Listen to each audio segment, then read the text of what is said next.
Salam alaikum. Bonsoir à tous, j'espère que vous allez bien.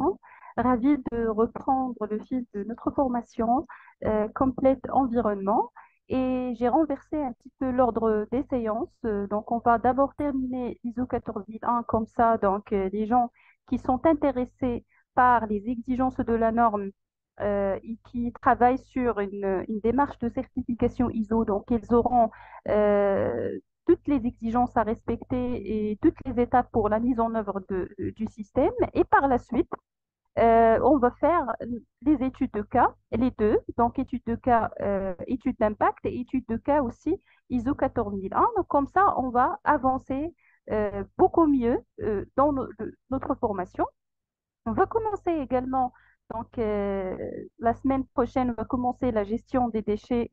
Comme ça aussi, les gens qui s'intéressent particulièrement à la gestion des déchets, ils auront suffisamment d'informations pour commencer la gestion des déchets. Voilà, donc on essaiera d'abord de commencer par l'explication des deux chapitres, des chapitres 4 et chapitre 5 dans la séance d'aujourd'hui. Et puis on va compléter le reste des séances au fur et à mesure. Alors on parle aussi, on a parlé donc l'autre fois de tout ce qui est cycle de Deming et tout ce qui est aussi structure de la norme. Nous avons compris que la démarche pratique commence à partir du chapitre 4 et nous avons dit qu'il y a d'abord quatre chapitres pour la planification et le reste des chapitres sont pour la réalisation et pour l'évaluation et puis l'amélioration. Donc c'est le cycle PDCA et c'est la structure de la norme. On va d'abord prendre l'étape numéro 1, ça veut dire l'étape de diagnostic. Alors, j'ai signalé l'autre fois que vous pouvez commencer par un audit thématique de l'environnement.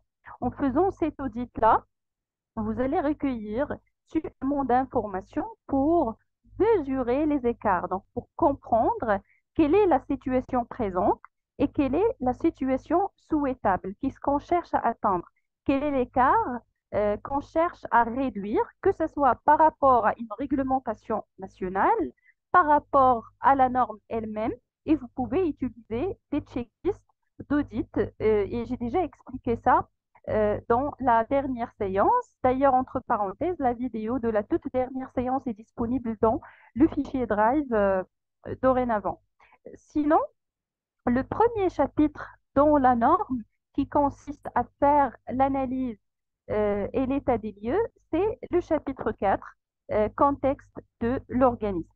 Alors, quelle est la toute première étape dans la démarche ISO? Ça veut dire après cette collection de données, après l'audit environnemental thématique, après donc cette préparation, on va maintenant commencer effectivement à travailler sur le système de management environnemental en cherchant à avoir la certification ISO.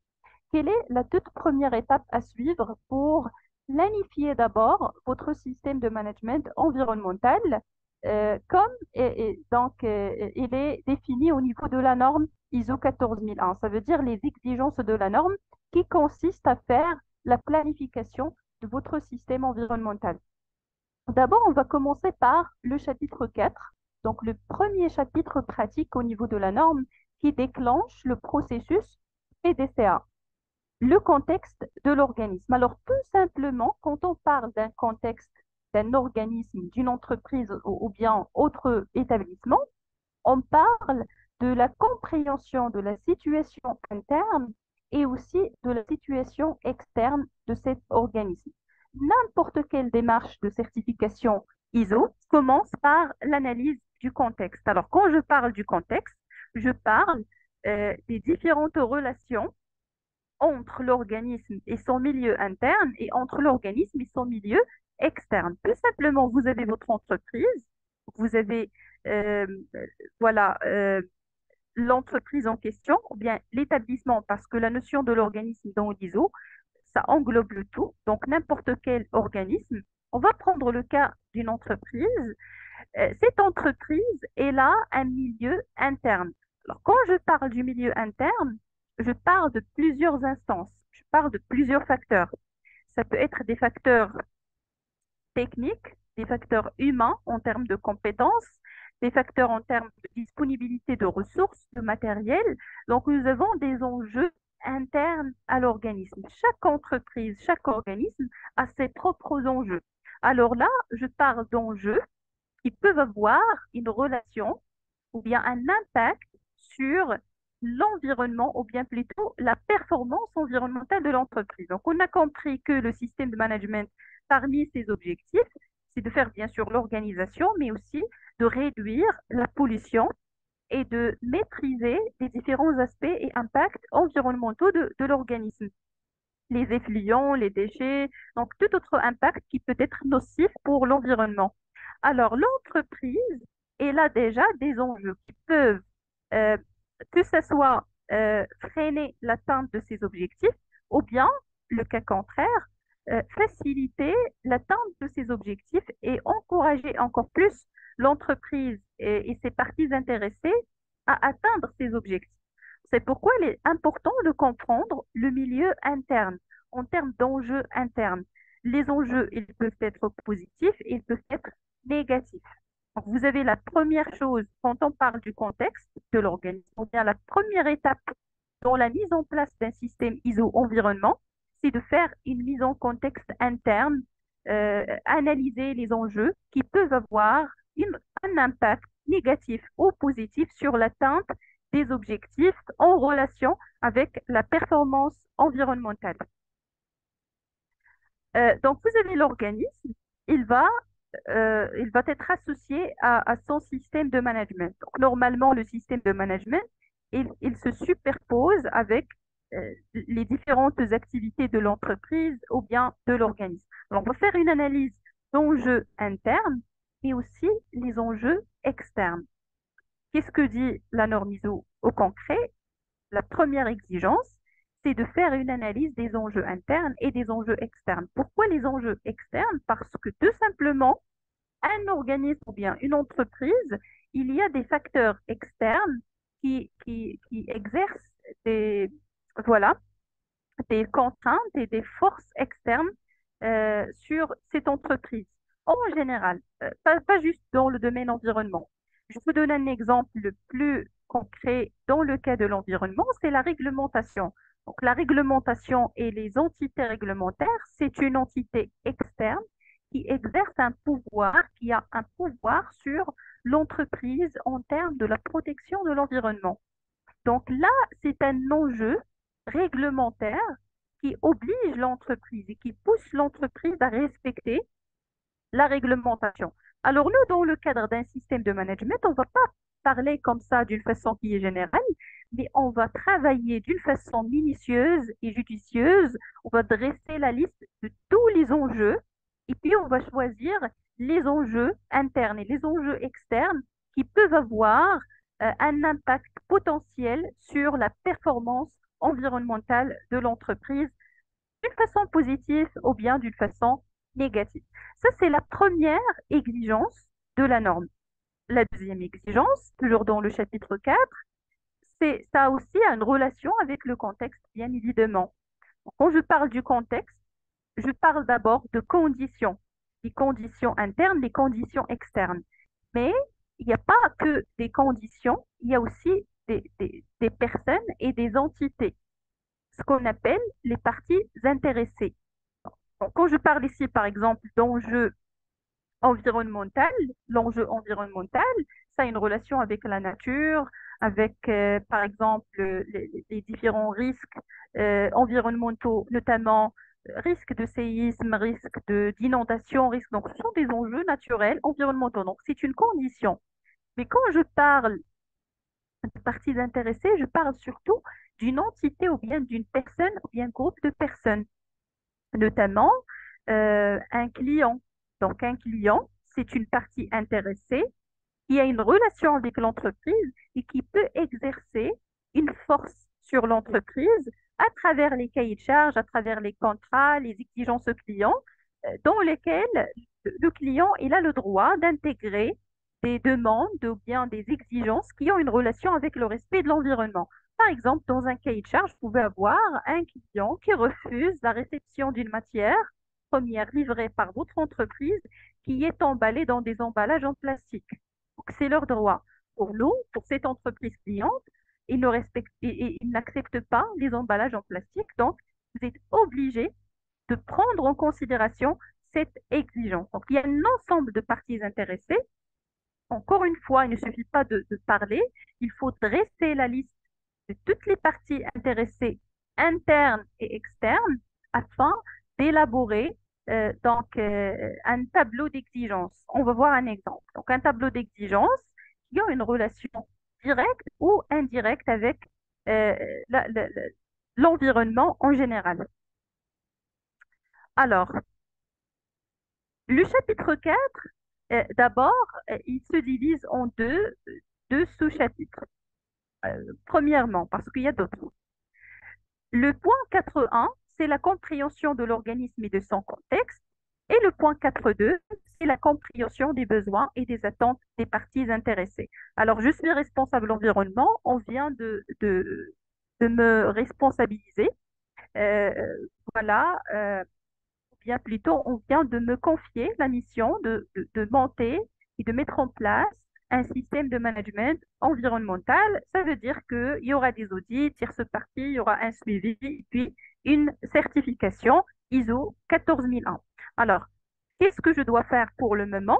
La toute première étape, après l'audit environnemental, si vous voulez le faire d'abord comme préparation, mais je pars de la toute première étape dans la norme, donc qui est incluse dans la norme. Je commence par l'analyse des enjeux internes et des enjeux externes. Alors, quand je parle d'enjeux internes, s'il vous plaît, je parle de forces et faiblesses, tout simplement de l'entreprise. Je vais écrire ici force et bien sûr les faiblesses. Donc, je parle de force et faiblesses. Ça veut dire donc les points forts et les points faibles de l'entreprise, mais s'il vous plaît, pas d'une façon générale, il faut toujours lier avec l'environnement les forces et les faiblesses qui peuvent impacter l'atteinte des objectifs environnementaux. Notamment, si je suis dans une entreprise qui est connue par des émissions de gaz, j'ai l'impact sur l'environnement le plus important, c'est l'émission de gaz à effet de serre. Je commence à analyser donc le contexte interne.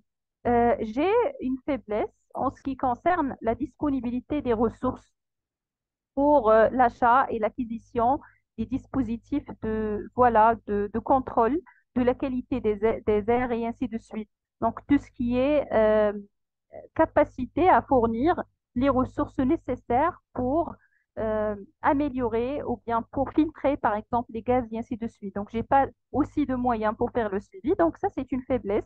Il faut que cette faiblesse soit renforcée par la suite parce qu'on ne peut pas travailler, on ne peut pas avancer dans la démarche s'il y a des anomalies internes et des contraintes externes qui freinent l'atteinte de ces objectifs.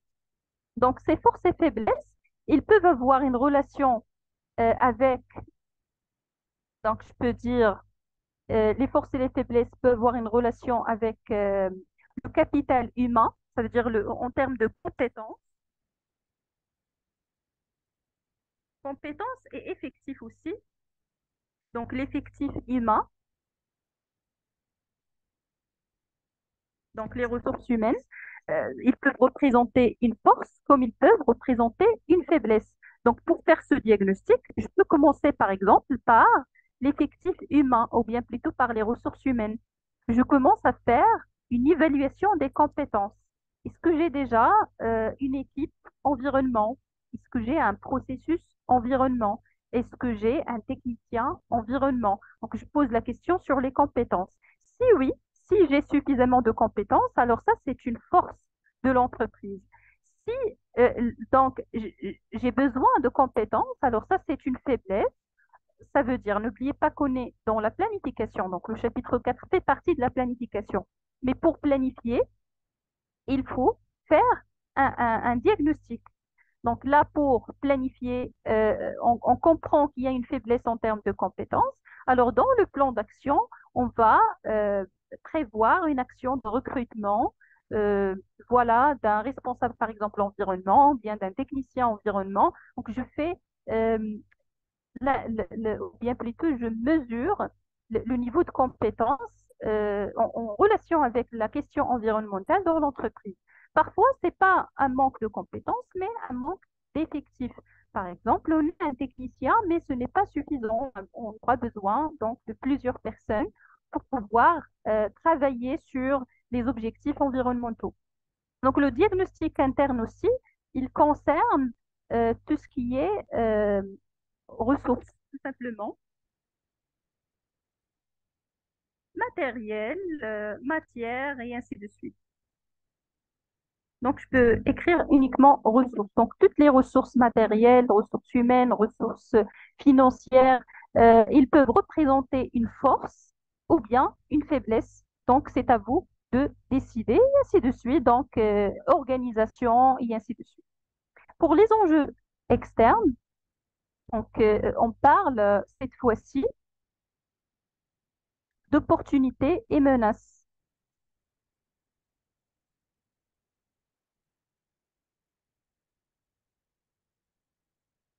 Opportunités et menaces, ça veut dire encore une fois, le milieu externe, il peut nous aider à atteindre des objectifs comme il peut euh, mettre en péril l'atteinte des objectifs. Une opportunité, par exemple, c'est peut-être un financièrement, un programme de subvention étatique pour vous aider notamment à améliorer votre système environnemental. Ça peut être une menace externe qui est une relation directe avec l'environnement, ou bien une menace, par exemple, en termes d'économie, donc crise économique, parce que c'est un système de management, c'est un investissement. Alors, si je n'ai pas suffisamment de ressources financières, pardon, ça veut dire que je ne peux pas travailler sur mes objectifs, je ne peux pas les atteindre. Donc d'abord, on fait la compréhension de l'organisme et de son contexte, et par la suite, on doit dresser la liste des parties intéressées. Toutes les parties intéressées internes et toutes les parties intéressées externes qui peuvent avoir une relation ou bien un impact sur l'entreprise et l'atteinte des objectifs environnementaux de l'entreprise. J'aimerais bien signaler que si vous êtes par exemple dans une autre démarche ISO, autre que l'environnement, c'est l'effet miroir, c'est la même chose. Notamment si je suis dans la qualité, je vais chercher des enjeux internes et externes qui peuvent avoir un impact sur la qualité de mon produit. Si je suis dans la santé et la sécurité, alors les enjeux internes et externes qui peuvent avoir un impact positif ou négatif sur la santé et la sécurité du personnel, aussi bien que pour les parties intéressées. Donc, la démarche ISO, elle a les mêmes étapes, mais il faut adapter ces étapes au contexte donné, au contexte en question. C'est ça, donc, la différence entre un système management ISO et entre, par exemple, l'étude d'impact. L'étude d'impact, c'est juste pour l'environnement. Mais pour l'ISO, c'est une démarche qui est universelle, qui concerne d'autres domaines, mais en l'appliquant au domaine environnement, on va faire une organisation optimale des ressources pour atteindre les objectifs environnementaux. Quelle est l'utilité de cette étape? Compréhension du contexte et des parties intéressées. C'est une sorte d'analyse de risque. Donc, c'est l'approche risque. On va prendre en considération les risques.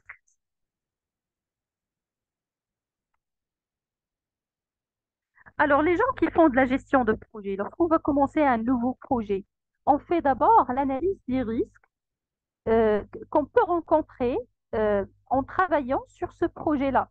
Ça veut dire tout simplement que l'atteinte des objectifs de ce projet ne peut pas être garantie que si on prend en considération donc tout ce qui est risque possible, des risques en relation avec les ressources, des risques temporels, et ainsi de suite. Donc, on a un ensemble de risques. Pourquoi? Parce que si j'anticipe pas les risques, je ne fais pas une prévention de risques, tous mes objectifs et le risque de tomber dans l'eau. Donc, je peux travailler, je peux avoir voilà, un bon plan d'action, mais je n'ai pas pris en considération les contraintes internes et les contraintes externes qui peuvent voilà, perturber l'atteinte des objectifs. Du coup, du premier chapitre pratique, qui est le chapitre 4, La norme, il commence par une analyse de risque, une sorte d'analyse de risque stratégique en relation avec les enjeux et avec les parties intéressées. Parce que les parties intéressées aussi, ils peuvent représenter un risque. Euh, voilà, le risque réglementaire, par exemple, les instances réglementaires, c'est une partie intéressée. Ça peut être aussi les médias, les associations et les ONG qui luttent contre la pollution. Ils peuvent être aussi inclus dans les parties intéressées. On peut parler aussi de personnel interne parce que si le personnel n'est pas suffisamment formé comme partie intéressée interne à la question environnementale, donc on peut toujours risquer de ne pas atteindre les objectifs. Donc, c'est un ensemble d'exigences en relation avec euh, l'analyse de risque ou bien la prise en considération de risque. Alors, l'idée, c'est de prendre de la hauteur, de regarder le contexte pour définir le périmètre de votre système de management. Donc, aussi, l'analyse du contexte, il va vous aider à définir le périmètre de votre système de management. Quand je parle de périmètre, ça veut dire le domaine d'application de votre système de management. Donc, on ne peut pas parler, voilà, d'un domaine d'application, ou bien plutôt, on ne peut pas parler, pardon, d'un système de management sans parler du domaine d'application de ce système de management. Alors, je vais revenir un petit peu en arrière, je vais vous rappeler sur le fait que euh, un système ISO ou bien une certification ISO, il peut être partiel ou bien global. Je peux certifier la totalité de l'organisme, comme je peux certifier une partie, pardon, de l'organisme. Alors, comment décider? On ne décide pas aléatoirement, mais il faut prendre en considération le contexte de votre entreprise, le contexte interne et le contexte externe. On va choisir les parties ou bien le périmètre de certification de l'entreprise où la certification a une valeur ajoutée. Il va accroître les bénéfices pour l'entreprise parce que ce n'est pas juste question d'environnement, c'est question pardon, c'est question de notoriété de l'entreprise, image de marque de l'entreprise. Donc, il faut toujours lier le périmètre d'application, donc le système de votre système de management, avec les enjeux internes et les enjeux externes. Logiquement, là où il y a plus d'enjeux, plus de contraintes, plus de risques de déviation par rapport à la réglementation et par rapport aux objectifs environnementaux, c'est là où la certification ou bien le système de management va avoir plus de valeur ajoutée. Mais ça n'empêche pas que vous pouvez, si vous voulez, certifier tout simplement tout l'organisme euh, une fois pour c'est juste, donc, on fait allusion sur le fait que le choix de votre périmètre ou bien de votre système de management, il doit être associé aux enjeux internes et externes de votre organisme et c'est une exigence de la norme. Alors, sinon, pour ce faire, l'organisme prend en compte ses propres enjeux ainsi que les exigences de ses parties intéressées. Donc, un petit rappel sur la partie intéressée. Parfois, vous entendez aussi parler de parties prenantes. Donc, aujourd'hui, on n'utilise plus le terme partie prenante dans la norme. Donc, le vocabulaire de la norme ISO 9001, pardon, 14001 version 2015, il utilise surtout le terme partie intéressée, mais vous pouvez aussi parler de partie prenante, il n'y a pas de souci. Donc, c'est toute personne ou entité qui peut avoir une incidence sur les décisions et les activités de l'organisme. Alors, quand je parle de décisions et activités de l'organisme, qui ont toujours un impact potentiel sur la capacité à atteindre les objectifs environnementaux.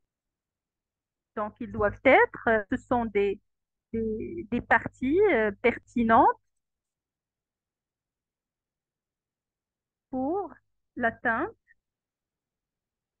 Donc, je peux dire pertinentes pour atteindre les objectifs environnementaux.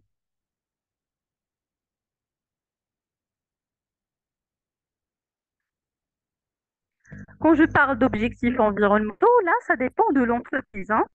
Les objectifs environnementaux, ça peut être réduire une pollution, euh, valoriser un aspect positif, par exemple l'utilisation de ressources renouvelables, l'utilisation par exemple d'énergie propre. Ça peut être aussi un objectif en termes de minimisation, par exemple, des déchets, augmentation de l'utilisation de produits recyclables, travail sur une perspective de cycle de vie de produit ou bien une analyse de cycle de vie de produit.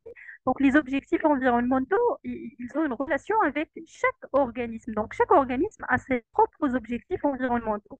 Alors, une partie intéressée, interne ou externe, qui peut avoir, qui peut contribuer à l'atteinte de ces objectifs pertinents, ou bien contribuer à l'atteinte, ou bien parfois aussi être à l'opposé de l'atteinte d'un objectif, on doit les prendre en considération. Comme ça, lorsqu'on va planifier, on va élaborer le plan d'action, on va proposer des actions pour lutter contre, pas lutter, mais bon, pour corriger tout ce qui est négatif et renforcer tout ce qui est positif. Alors, c'est aussi le sens inverse. Donc, la partie intéressée, il peut, elle, avoir un impact sur les objectifs environnementaux, mais on peut aussi avoir le sens inverse. Ça veut dire que c'est l'entreprise ou bien c'est l'organisme qui a un impact sur les objectifs, sur la partie intéressée. Je vous donne un exemple. Les riverains, tout simplement, une entreprise qui génère des déchets, qui génère des émissions de gaz, qui génère des déchets, des rejets liquides, il va perturber la qualité de vie des riverains. Ça veut dire cette fois-ci, c'est pas la partie intéressée qui a un impact sur mes objectifs, mais c'est moi, à travers voilà, les éléments de sortie, donc les déchets et tout ça, j'impacte négativement la qualité de vie de ces riverains. Donc, s'il vous plaît, notez bien que la partie intéressée, ça va dans les deux sens. Que ce soit l'entreprise impacte la partie intéressée en termes de protection de l'environnement, ou bien le sens inverse. La partie intéressée peut avoir un impact sur l'environnement, sur les décisions de l'entreprise pour atteindre les objectifs environnementaux. Alors, avant de passer à la question qui se pose à ce niveau-là, je vais partager avec vous ce qu'on appelle mini ISO 14001. Je vous ai déjà envoyé la norme complète, mais il y a aussi ce qu'on appelle mini ISO. Donc, mini ISO, ça veut dire un résumé des exigences de la norme. C'est la même chose, sauf que ici, on vous englobe la totalité des exigences d'une façon qui est résumée. Et il y a aussi des checklists, on va les voir par la suite. Donc, vous avez par exemple ici, contexte de l'organisme. Donc, voici le premier sous-chapitre dont on a parlé. Donc, on est ici dans le chapitre 4 qui fait partie des quatre premiers chapitres de la phase plane du cycle de Ming. Donc, rappelez-vous s'il vous plaît. Et puis, vous avez le sous-chapitre 4.2 qui parle des parties intéressées. Donc, les deux, ce sont des exigences qui ont une relation avec l'analyse du contexte de l'organisme. Alors, la première exigence, l'organisme doit, donc le verbe devoir automatiquement c'est une exigence. Donc, l'organisme doit déterminer les enjeux internes et externes pertinents toujours. Il faut toujours, s'il vous plaît, choisir les enjeux qui sont pertinents. Ça veut dire quoi pertinent? Ça veut dire un enjeu dont je suis sûre que ça va avoir un impact sur mes objectifs environnementaux. On peut avoir d'autres enjeux, mais qui n'ont pas une relation avec l'environnement. D'autres enjeux, par exemple, en relation avec notre politique commerciale, avec la satisfaction des clients, ce sont des enjeux importants pour l'entreprise, mais qui n'ont pas une relation avec son système environnemental. Ce sont des enjeux qu'on va prendre dans d'autres contextes, le contexte qualité, par exemple, et ainsi de suite.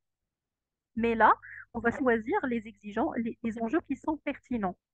On peut pas travailler sur plusieurs enjeux parce que, s'il vous plaît, quand je dis définition d'un enjeu, cet enjeu-là, il va être par la suite traduit. Donc, c'est le point de départ. Il doit être traduit en plan d'action. Donc, si je prends une dizaine d'enjeux, ça va compliquer la vie par la suite pour mettre en place le plan d'action, pour faire son suivi, son évaluation. Il vaut mieux prendre deux ou trois enjeux pertinents, importants, travailler sur ces enjeux, atteindre les objectifs, faire face aux menaces, euh, saisir les opportunités, renforcer les faiblesses internes, maîtriser les exigences des parties intéressées, euh, réussir cette première démarche et par la suite, parce que le système de management, donc, il va accompagner l'entreprise durant toute sa durée de vie, donc c'est une amélioration continue. Par la suite, je peux travailler sur d'autres enjeux moins importants. L'essentiel, ce n'est pas de prendre le maximum d'enjeux possibles, mais de prendre ceux qui sont les plus pertinents pour euh, notre démarche environnementale. Par rapport à sa finalité et qui influe sur la capacité à atteindre les résultats attendus de son système de management environnemental. Ces enjeux doivent inclure les conditions environnementales affectées par l'organisme ou susceptibles d'affecter l'organisme. Ça veut dire, encore une fois, dans les deux sens, donc les enjeux, ça va dans les deux sens, ça peut être voilà, euh, l'entreprise qui impacte l'environnement ou bien le milieu externe qui impacte l'entreprise. Donc, c'est dans les deux sens. La deuxième exigence, donc, ce sont les parties intéressées. L'organisme, il doit déterminer, encore une fois, donc, c'est la deuxième exigence. Les parties intéressées qui sont pertinentes, encore une fois, c'est question de pertinence ou par rapport au système de management environnemental. Et puis, il ne suffit pas de définir les parties. Par exemple, j'ai préparé la liste des enjeux internes et externes sur lesquels je vais travailler dans mon système de management. J'ai préparé la liste des parties intéressées. Mais quand je définis les parties, par exemple, la première partie intéressée, c'est le client. La deuxième, notamment, c'est le fournisseur. La troisième, c'est la réglementation. Alors, trois parties intéressées que je juge pertinentes pour mon organisme. Et la question de pertinence, il se diffère d'un organisme à un autre.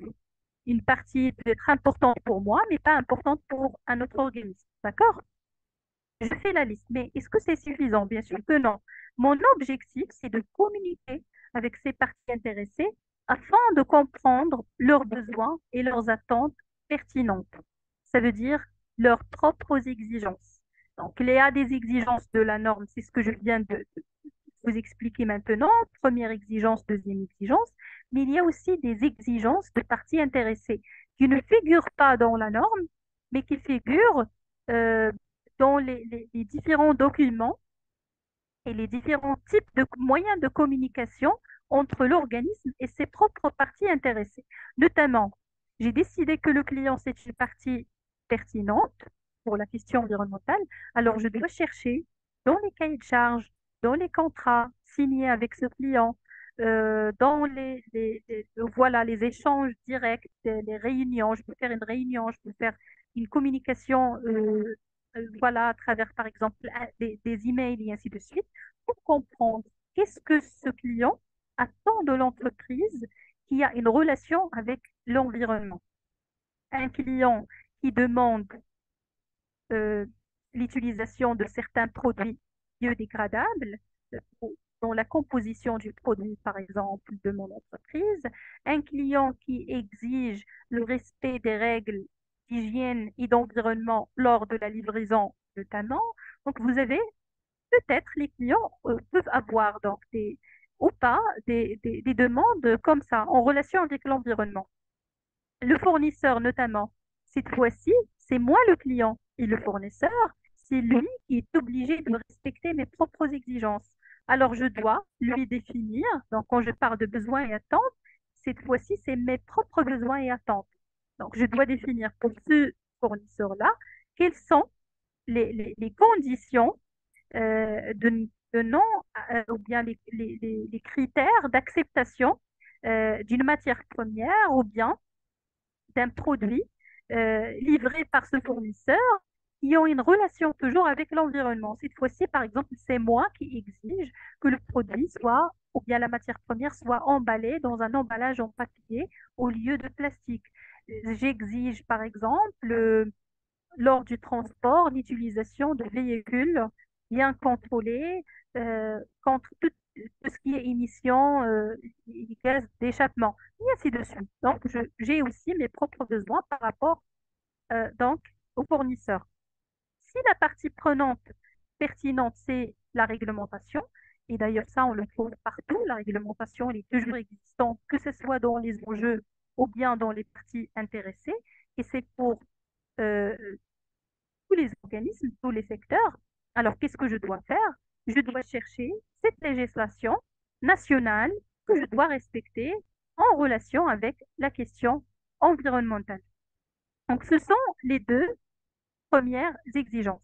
Donc, les besoins et les attentes. Et puis, voilà, quels sont, parmi ces besoins et attentes, quels sont les besoins et les attentes qui vont devenir des obligations? Il y a des besoins, des exigences qui ne sont pas très importantes. On va les prendre en considération, mais il y a des exigences qui deviennent des obligations pour l'entreprise, comme la réglementation et tout ce qui est aussi exigence de client. Donc, ce sont des obligations de conformité de l'entreprise. Alors, je commence ma démarche ISO par ça, par l'analyse du contexte, enjeux internes et externes, et l'analyse des parties intéressées, leurs besoins et leurs attentes.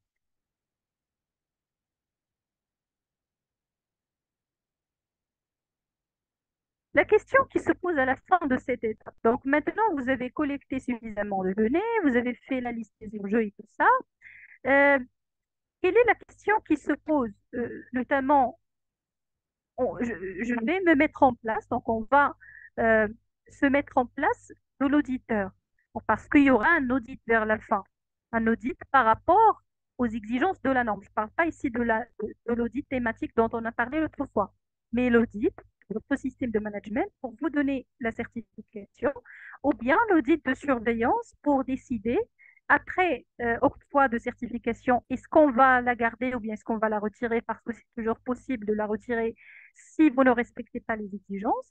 Alors, je vais me mettre à la place celui qui va auditer mon organisme. Quelle est la question la première question qu'il va euh, poser, donc l'organisme de certification?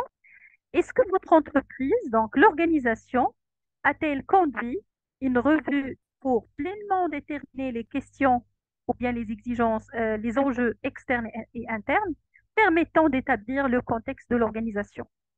Alors, la première chose que les auditeurs vont chercher, est-ce que vous avez fait tout simplement l'analyse des enjeux internes et externes et est-ce que vous avez euh, donc fait l'identification des parties intéressées, vous avez compris leurs besoins et leurs attentes et vous avez défini celles qui vont représenter les obligations de conformité pour votre organisme. Donc, c'est aussi simple que ça. Ce que vous demande la norme, ce sont exactement les critères sur lesquels vous serez audité par la suite pour voir est-ce que vous êtes conforme ou pas. Donc, il ne faut pas sauter des étapes. On ne peut pas passer à l'élaboration d'un plan d'action sans analyse du contexte. Alors, je fais l'analyse du contexte, c'est la première étape. La question qui se pose, c'est comment? Parce que vous avez vu, au niveau de la norme, on ne vous définit pas comment faire. On ne vous dit pas quels sont les outils. Vous êtes libre. Donc, en question d'outils, vous êtes libre. Vous pouvez avoir, par exemple, un fichier Excel dans lequel vous faites la liste des parties et puis pour chaque partie intéressée, le type d'exigence, l'explication, pardon, de l'exigence et ainsi de suite. Donc, vous pouvez faire l'exécution en utilisant n'importe quel outil euh, qui vous facilite voilà, la mise en place de cette exigence. Il n'y a pas il n'y a pas d'obligation en termes de moyens au niveau de la norme ISO 14001. C'est une norme orientée résultat. Donc, on cherche est-ce que vous avez fait ce qui est demandé, mais on ne s'intéresse pas aux moyens que vous avez suivis pour le faire ou bien pour le réaliser. Ça n'empêche pas qu'il y ait des méthodes que vous pouvez utiliser. Il y a des méthodes qui sont connues, mais ils ne sont pas demandés dans la norme. Par exemple, l'outil Pestel. Donc, le Pestel, ce n'est pas une exigence de la norme, c'est juste un moyen qui vous aide à interpréter pratiquement l'exigence de la norme qui concerne le contexte. L'outil Pestel, c'est tout simplement le P comme dimension politique, le E comme économique, le premier S comme social, le T technologique, le deuxième E c'est environnemental et puis le L c'est légal. Ça veut dire, pour faire l'analyse des enjeux internes et externes, vous pouvez faire cette analyse en suivant des dimensions. La dimension politique notamment, est-ce qu'il y a des enjeux externes, politiques, qui peuvent freiner l'atteinte de vos objectifs? Ici, on vous a donné un exemple, accord d'échange économique avec l'Afrique. Alors là, c'est c'est un enjeu, c'est une opportunité externe, un pays ou bien une entreprise dans un certain pays. Et ce pays-là a accordé pour la première fois faire des échanges économiques avec les autres pays de l'Afrique.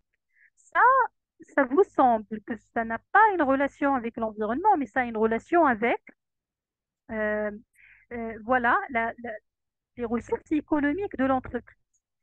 Ça, c'est de nouveaux marchés. On est ouvert pour des nouveaux marchés.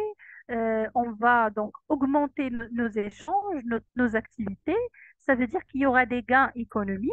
Il y aura plus de ressources pour réussir et pour travailler sur votre démarche ISO 14001. Donc, vous voyez, il y a une relation directe entre la situation économique, la situation peut-être politique aussi. Donc, ça s'applique. Euh, les dimensions, c'est pas obligatoire de trouver donc des enjeux dans chaque catégorie, mais il suffit d'analyser. Peut-être que je n'ai pas d'enjeu politique, je n'ai pas d'enjeu économique, donc je laisse vide. Mais l'essentiel, c'est de tout, voilà, diagnostiquer pour ne pas passer à côté d'un risque potentiel, tout simplement. Les échanges économiques, donc ici par exemple le coût de la main-d'œuvre, donc ça veut dire on peut développer donc de la sous-traitance en ce qui concerne la gestion des déchets, en ce qui concerne le traitement des eaux et ainsi de suite. Social, donc ici on parle d'une société pharmaceutique, donc il y a une relation avec la population donc gériatrique et les espérances de vie. Donc ça a une relation spécifique avec le domaine pharmaceutique, technologique. Vous avez des enjeux environnementaux en relation directe avec l'environnement. Donc, absence d'organismes pour le traitement des produits dangereux. Par exemple, cette entreprise ne trouve pas euh, des sous-traitants pour le traitement de produits dangereux. Ça va poser un problème pour l'entreprise, donc il faut trouver des solutions légales, émergence de nouvelles exigences réglementaires internationales en relation avec le produit, sa composition, en ce qui concerne le respect de l'environnement, parce que ce sont des produits pharmaceutiques, donc la composition après, lorsque le produit sera un déchet, par exemple, les produits périmés et ainsi de suite, ça peut avoir un impact négatif sur l'environnement. Ce sont des produits chimiques toxiques. Sinon, l'idée, c'est quoi? L'outil Pestel, donc, il vous propose un ensemble de dimensions. Dans chaque dimension, vous pouvez trouver un ou plusieurs enjeux. Ça, c'est les enjeux externes, c'est logique. Le pestel, c'est pour les enjeux externes. On peut trouver des enjeux qui ont une relation directe avec l'environnement, comme on peut trouver d'autres enjeux qui n'ont pas une relation directe avec l'environnement, mais qui peuvent impacter l'atteinte des objectifs environnementaux ou bien renforcer l'atteinte des objectifs environnementaux. Ça veut dire, euh, en termes économiques, en termes de financièrement, en termes tout simplement de gains qui peuvent voilà, donner plus de ressources parce que le système de management nécessite des ressources. Et c'est à vous de choisir quels sont les enjeux pertinents pour votre activité. L'outil le plus utilisé, par contre, c'est le SWOT. Simplement, le SWOT stratégique qui vous aide à faire le diagnostic interne et externe. Donc, vous avez les forces et les faiblesses de ce qui est d'origine interne et vous avez les opportunités et les menaces de ce qui est d'origine externe et vous choisissez quels sont donc les enjeux internes, les enjeux externes, les opportunités et les menaces qui peuvent avoir un impact sur les objectifs environnementaux. On va prendre juste quelques exemples. Par exemple, on a fait le diagnostic interne et on a trouvé que, comme point positif, on a un système de tri des déchets en interne. Donc, si l'entreprise dispose déjà d'un système de tri des déchets, ça veut dire que c'est un point, ce sont donc des acquis. Donc, on n'aura pas besoin par la suite de travailler sur le système des déchets. Peut-être on va l'améliorer, mais c'est une force de l'entreprise. Pourquoi il est important de définir les forces?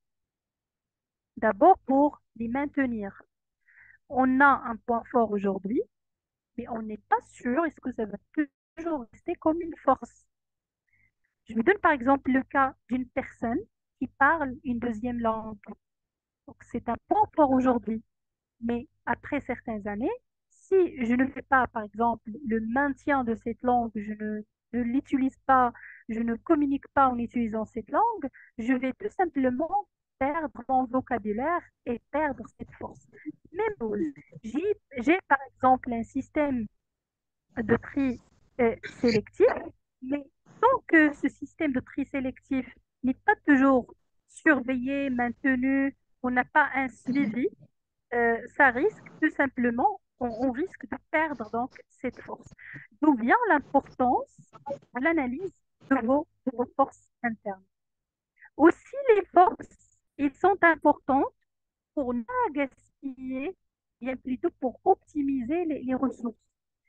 Euh, je ne dois pas consacrer des ressources pour des choses qui sont déjà des acquis. Donc, j'ai déjà un système de tri des déchets. Donc, les ressources, je vais les exploiter par contre pour renforcer les faiblesses parce que j'ai déjà quelque chose qui est déjà en termes de force. Je ne vais pas gaspiller de l'argent ou bien des ressources humaines dans cette partie-là qui est déjà acquise. Je vais par contre les utiliser pour renforcer les faiblesses.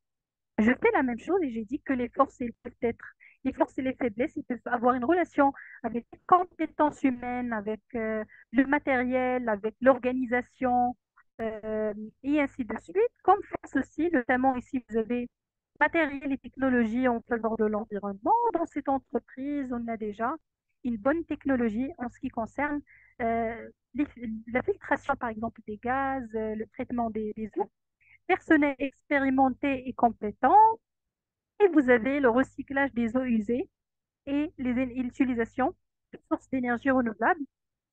Ce sont des forces internes de l'entreprise. Pour les faiblesses, par exemple, absence d'un système d'information, donc ça c'est en ordre d'organisation.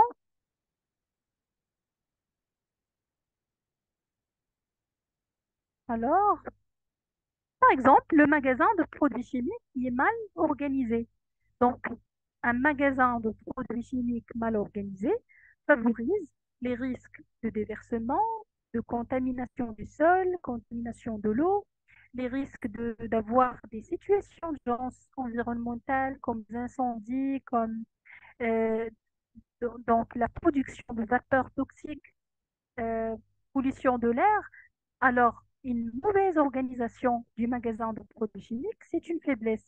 Donc, au lieu, par exemple, de consacrer plus d'argent, plus de ressources pour euh, perfectionner le système de tri sélectif, il vaut mieux utiliser ces ressources pour corriger la situation de non-organisation de notre magasin de produits chimiques. D'où vient l'importance de connaître nos forces pour, et de connaître aussi nos faiblesses.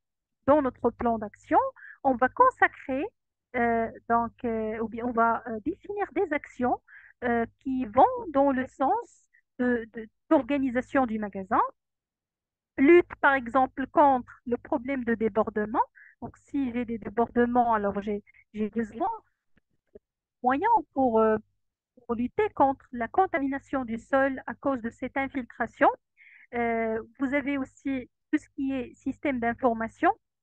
Donc là, c'est en termes aussi d'organisation. Parfois, la faiblesse, il n'impacte pas uniquement le côté environnement, mais c'est une faiblesse générale qui peut avoir des impacts sur plusieurs aspects dans l'organisme. Donc, l'absence de système d'information de ressources humaines, donc on n'a pas une bonne gestion des compétences au niveau de l'entreprise, ça n'impacte pas uniquement les compétences en termes de l'environnement, mais les compétences en général. Mais ça reste une faiblesse qui est pertinente, parce que si je ne fais pas la bonne gestion des compétences, alors je ne peux pas garder ce personnel qualifié. Donc ça peut, par exemple, le responsable de l'environnement notamment, il peut toujours trouver un autre poste beaucoup plus attirant en termes d'avantages, en termes. Donc, on n'a pas une bonne gestion de compétences, on n'a pas un suivi, on n'a pas une évaluation. Donc, on doit travailler sur ça. Et ainsi de suite, ainsi de suite. Ça reste des exemples, tout simplement, pour vous montrer comment vous pouvez faire euh, l'analyse peu organisé. Mais je rappelle que au niveau de la norme, vous n'êtes pas obligé d'utiliser le moyen SWOT. Comme vous n'êtes pas obligé d'utiliser le PESTEL, vous pouvez utiliser n'importe quel moyen, n'importe quelle méthode pour analyser le contexte. Par la suite, dans le groupe, je vous envoie un exemple de document d'analyse de contexte interne et externe pour deux sociétés différentes, Apple et aussi Danone, et vous allez voir qu'on utilise tout simplement des paragraphes pour décrire, voilà, les enjeux. L'essentiel, c'est que vous avez une preuve documentée. Quand je dis documentée, ça peut être sur support électronique ou bien sur papier, que vous avez bien fait cette étape-là et que vous êtes conforme à cette exigence. On fait la même chose pour les opportunités et pour les menaces. Et on va voir un exemple, un autre exemple dans notre étude pratique vers la fin de ce module. Après, bien sûr, celle de l'étude d'impact. On va voir aussi celle de l'ISO 14001. Pour les parties intéressées, donc j'ai déjà parlé qu'il faut lister les parties intéressées pertinentes qui ont donc un impact potentiel et réel sur l'aptitude de l'organisme à améliorer en permanence ses performances environnementales.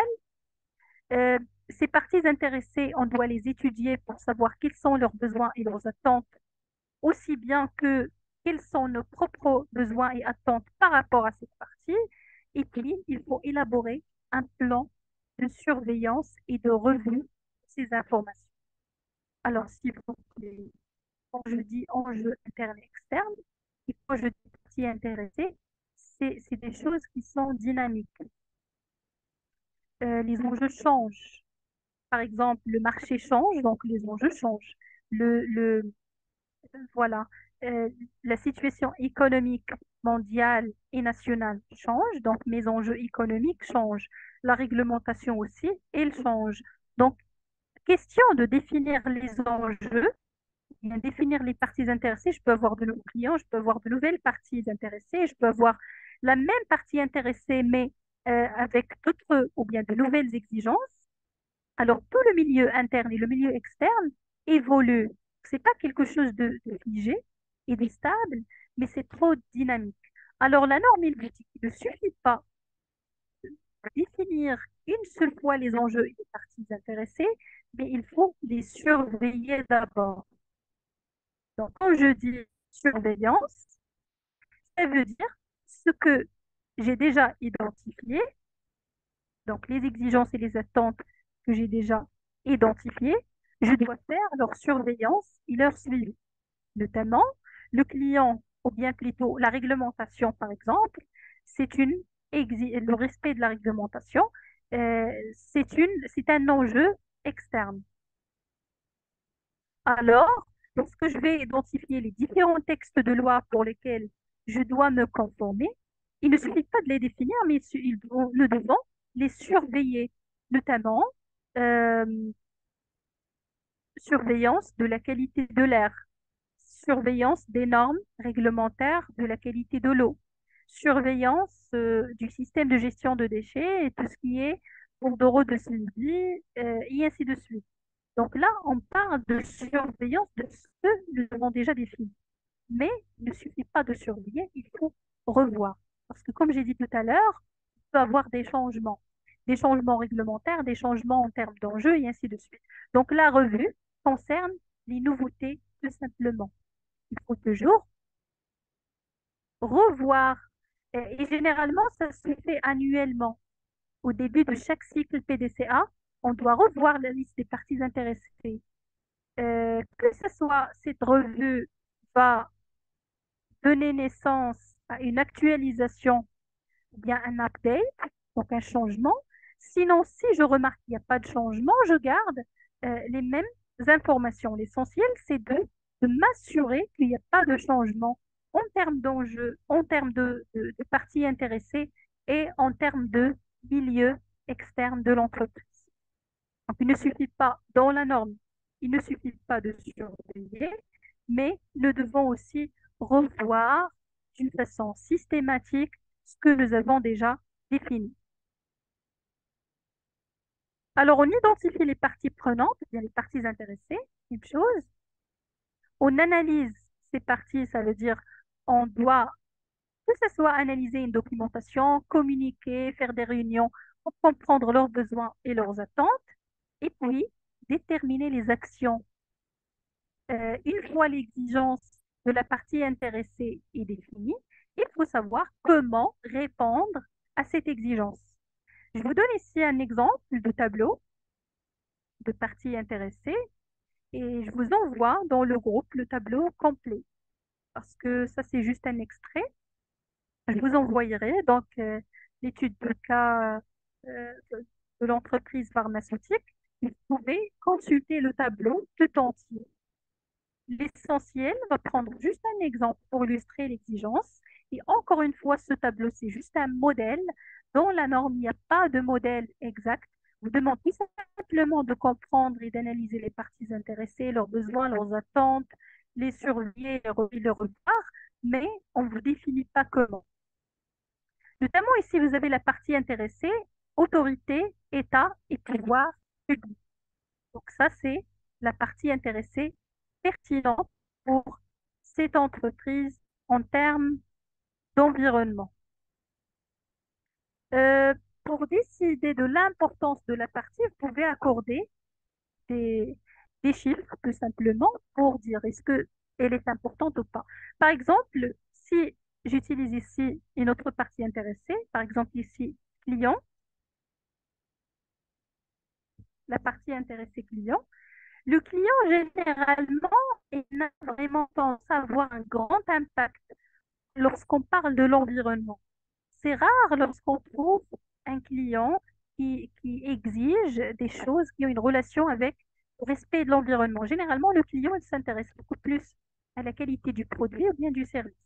Donc ici, par exemple, que ce soit le client ne figure pas dans le tableau, ou bien il figure dans le tableau, mais il n'est pas assez important que la réglementation, c'est clair.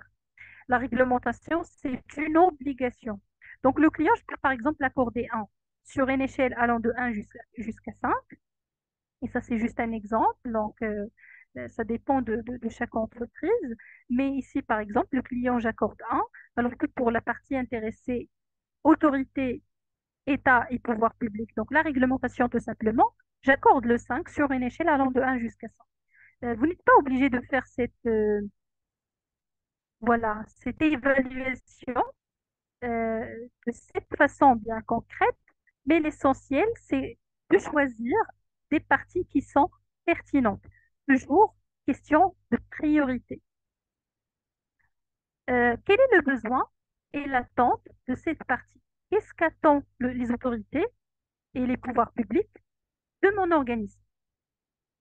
Ils attendent, logiquement, la conformité aux exigences légales et réglementaires, le respect des normes sur la qualité de l'eau, de l'air et du sol, et la gestion durable des déchets.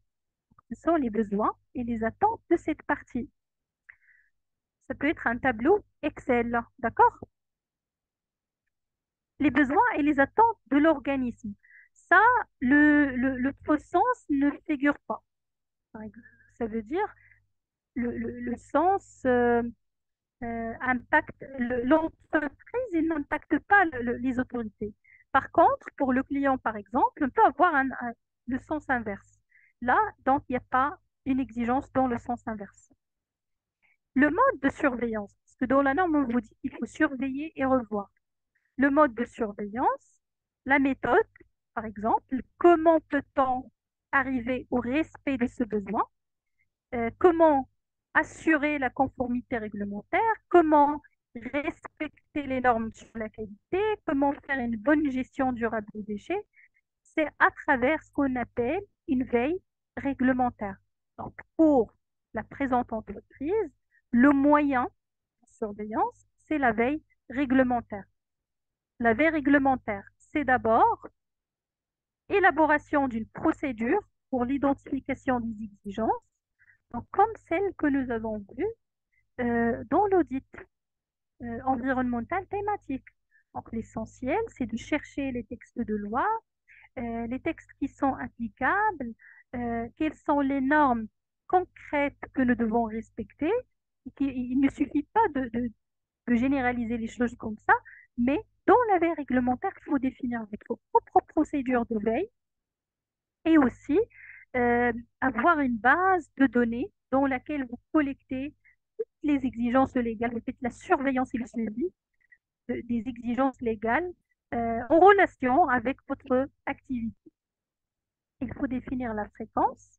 Donc, généralement, la veille réglementaire, il se fait chaque trimestre. Ça veut dire chaque trimestre, je dois m'assurer qu'il n'y a pas de nouveauté réglementaire, qu'il n'y a pas de changement en termes de la réglementation.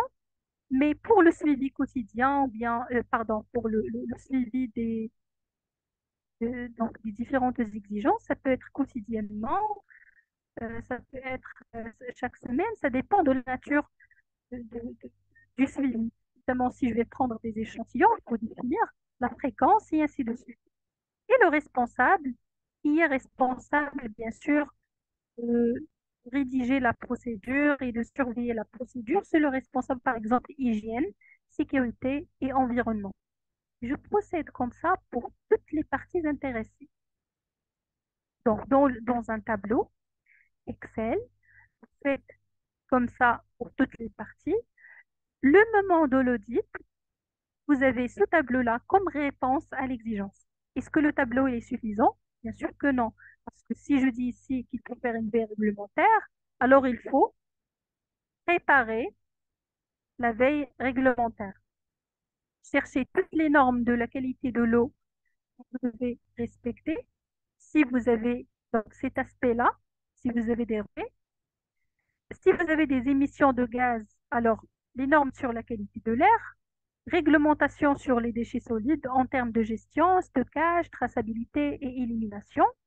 Donc, vous commencez par la recherche de la réglementation en relation avec vos propres aspects environnementaux. Vous déterminez les exigences qui sont applicables à votre activité et puis vous évaluez votre conformité. Si vous n'êtes pas conforme, quels sont les moyens à proposer pour que vous soyez, bien sûr, dans la conformité?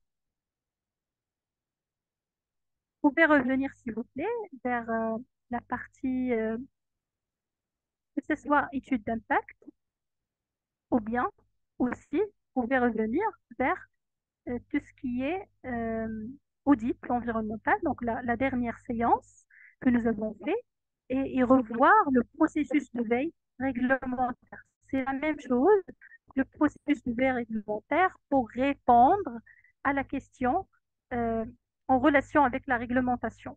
et vous faites la même chose pour les autres parties intéressées. Par exemple, pour la partie intéressée fournisseur, vous devez élaborer une procédure de sélection de fournisseurs dans laquelle vous avez, bien sûr, pour sélectionner un fournisseur, il y a plusieurs critères.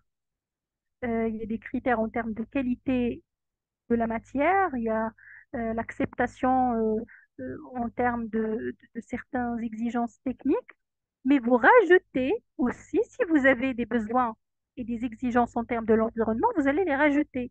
Par exemple, dans le cahier de charge ou bien dans la procédure de sélection, le fournisseur, il doit ne pas utiliser par exemple, des matières toxiques dans le produit, icotoxiques, ou bien il ne doit pas utiliser du plastique, ou bien vous avez un ensemble d'exigences à intégrer, et ainsi de suite. Donc, chaque partie intéressée, c'est à vous de voir comment répondre à ses propres exigences.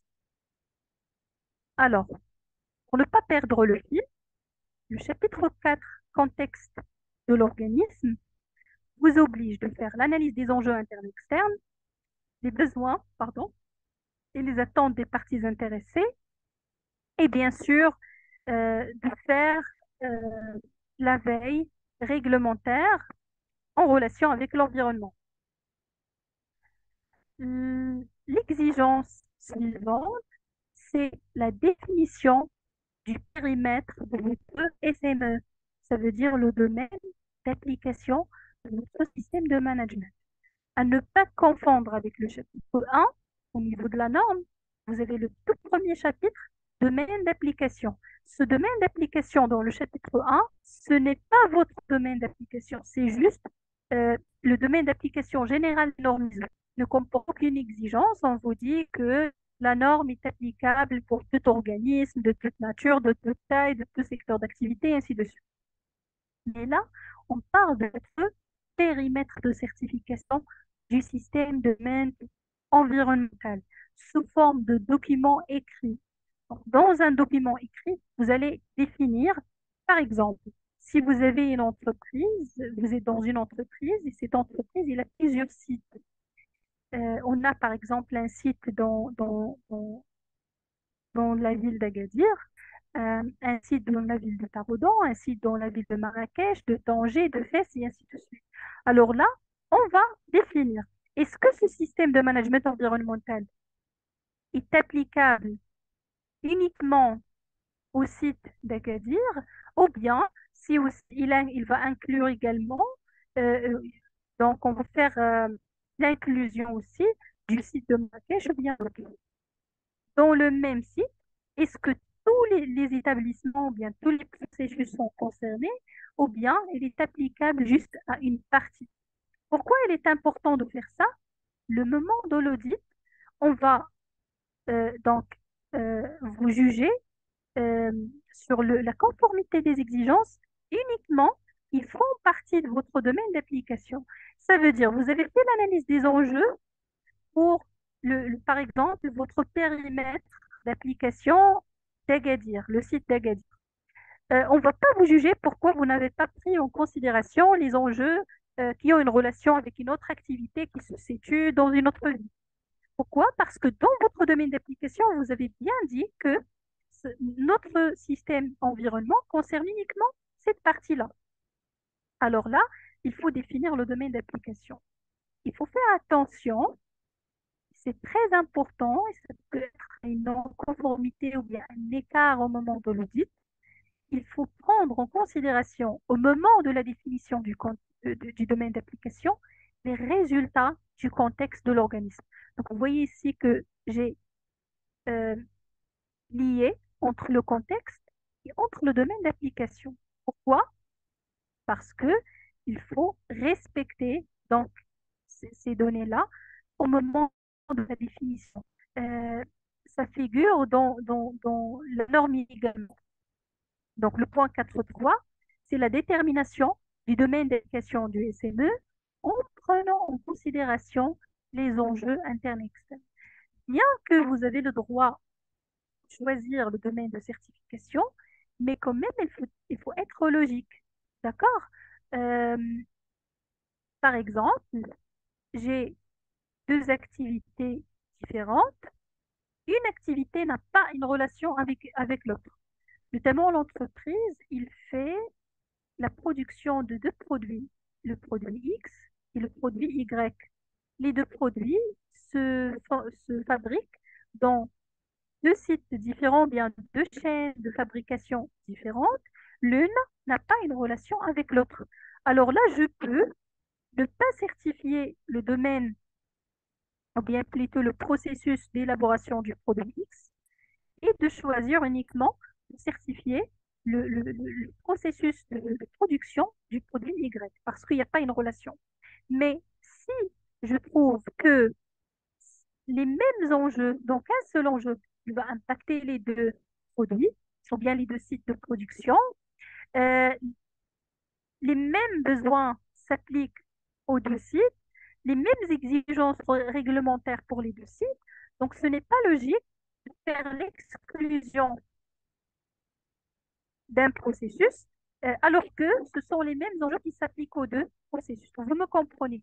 Il faut quand même, si vous avez une exclusion, si vous avez décidé de ne pas certifier une partie de l'organisme ou bien une partie de votre groupe ou bien une partie de votre processus, dans le domaine d'application, il faut faire des justifications.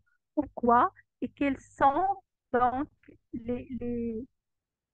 voilà, euh, si vous voulez, les données, les faits réels derrière la prise de cette décision.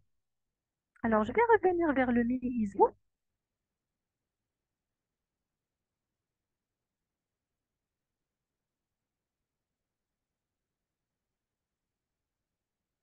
Alors, une fois que vous avez défini vos enjeux, vous allez utiliser donc vos enjeux pour vous aider à définir et à déterminer votre domaine d'application du système de management environnemental.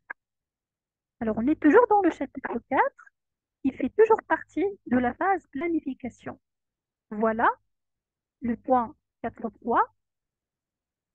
L'organisme doit déterminer les limites et l'applicabilité du système de management environnemental afin d'établir son domaine d'application. Alors, dans ce point-là, quelle est la première exigence? La première exigence, c'est déjà de déterminer votre domaine d'application, ça veut dire définir les limites d'applicabilité. Ça, c'est la première exigence dans ce point 4.3. Lorsque l'organisme établit ce domaine d'application, il doit automatiquement une deuxième exigence dans ce point 4.3. Il ne suffit pas d'élaborer le domaine d'application, mais vous devez prendre en considération, voilà, donc ce n'est pas un choix, vous devez prendre en considération les enjeux internes et externes auxquels il fait référence dans 4.1, les obligations de conformité, ça veut dire tout ce qui est exigence de parties intéressées. Et aussi, vous devez prendre en considération les unités organisationnelles, fonctions et limites physiques de votre établissement.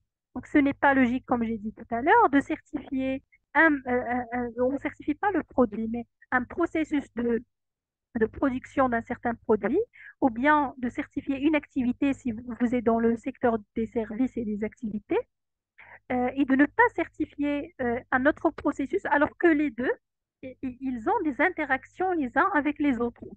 Ça veut dire que l'autre processus, il va impacter le deuxième.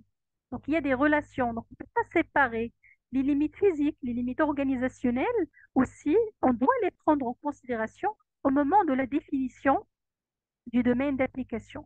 Vous devez prendre en considération vos activités, produits et services. Donc, dans le domaine d'application, on va voir un exemple euh, au début de la séance prochaine. Je vais vous montrer le domaine d'application d'une entreprise. Je ne vais pas le partager maintenant, juste pour avancer un petit peu dans le cours, mais on va voir l'exemple la séance prochaine. Donc, un document dans lequel vous définissez exactement les limites et vous faites aussi la définition des activités, des produits et services qui font partie de ce domaine d'application. Notamment, j'ai certifié donc, le site de la ville d'Agadir. le site de production, par exemple, d'Agadir. Alors, dans le document domaine d'application, je fais une liste. Voici les produits. Je ne dis pas les produits certifiés ISO, on ne certifie pas les produits, mais voici les produits qui sont élaborés et conçus dans ce domaine d'application qu'on cherche à certifier ISO 14001. Comme ça, les auditeurs, ils vont avoir une idée sur quels sont voilà, euh, quels sont les domaines euh, qui entrent dans votre domaine d'application, quels sont les processus qui entrent dans votre domaine d'application, euh, et aussi quels sont les produits qui font partie de ce domaine d'application pour vous juger uniquement dans ce périmètre-là. Tout ce qui est hors périmètre, on ne va pas vous juger est-ce que vous êtes conforme à une exigence ou bien une autre. Le moment de l'audit, qu'est-ce que vous devez présenter pour justifier cette exigence? Quatre points. Vous devez présenter votre domaine d'application sous forme d'information documentée. C'est la toute première information documentée exigée par la norme. Ça veut dire que, euh, voilà, le domaine d'application, il doit figurer sous forme de document. Donc, quand je dis document, généralement sous forme procédure. Dans ce cas-là, le domaine d'application se présente sous forme d'une procédure écrite obligatoirement pour l'analyse des enjeux pour les parties intéressées. Vous pouvez avoir des fichiers, vous pouvez avoir, euh, peu importe, il n'y a pas une obligation en ce qui concerne la documentation, mais pour le domaine d'application, c'est la toute première information documentée que vous devez préparer au moment de l'audit. Généralement, toute la norme ISO, c'est une suite logique. Donc, chaque étape, il doit être fondé sur l'étape précédente. Donc, ici, vous avez les domaines d'application, ils reposent sur l'étape de l'analyse de contexte. Aussi, par la suite, les autres exigences qui vont venir, ils vont concerner uniquement le domaine d'application que vous avez choisi. Vous restez dans les limites de votre domaine d'application et ainsi de suite. Donc, ce sont plusieurs étapes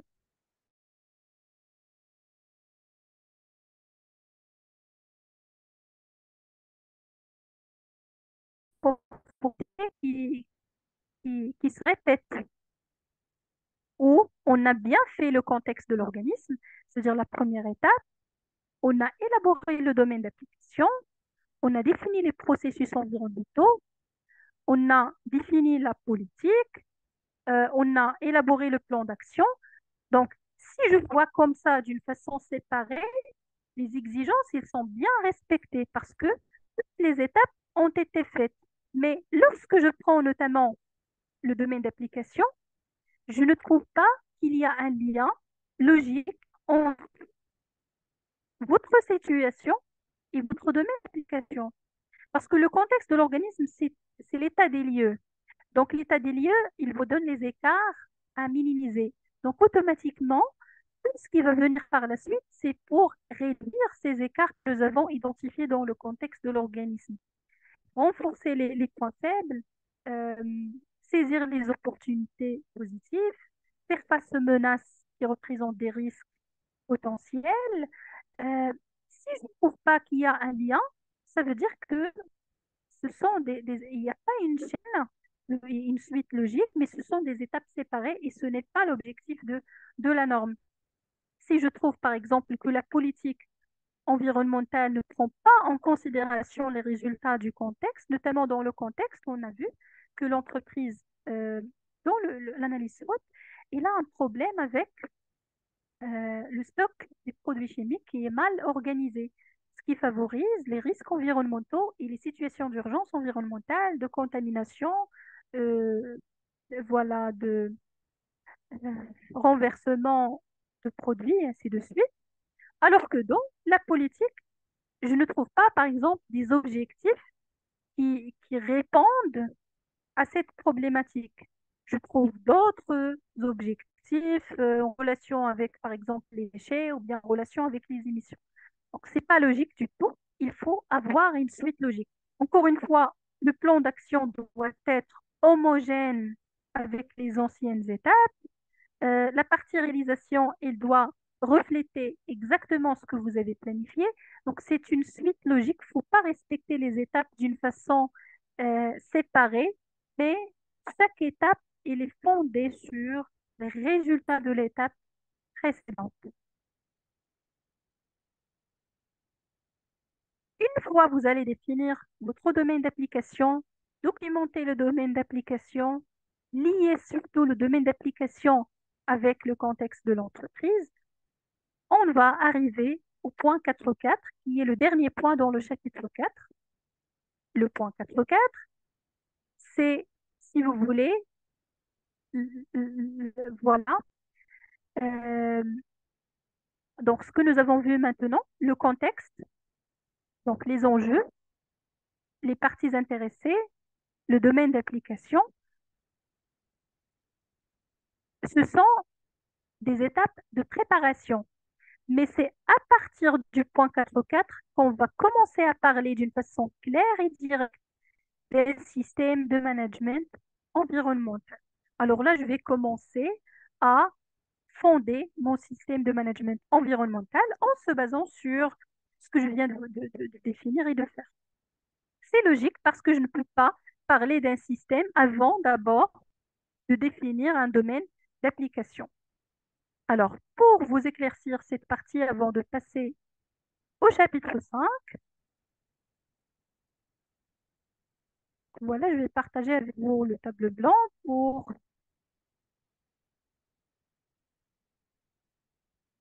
vous expliquer.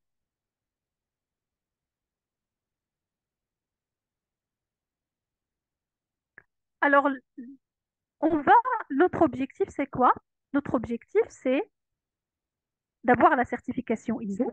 Mais pour avoir la certification ISO, il faut mettre en place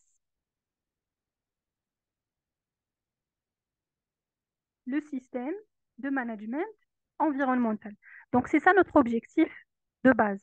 C'est de mettre en place le système de management environnemental. Voilà, mettre en place le système de management. Pour mettre en place un système de management, il faut savoir euh, voilà, où mettre en place ce système. Quels sont quel est le périmètre de ce système-là? Donc, avant de mettre en place le système de management, il faut d'abord définir le domaine d'application.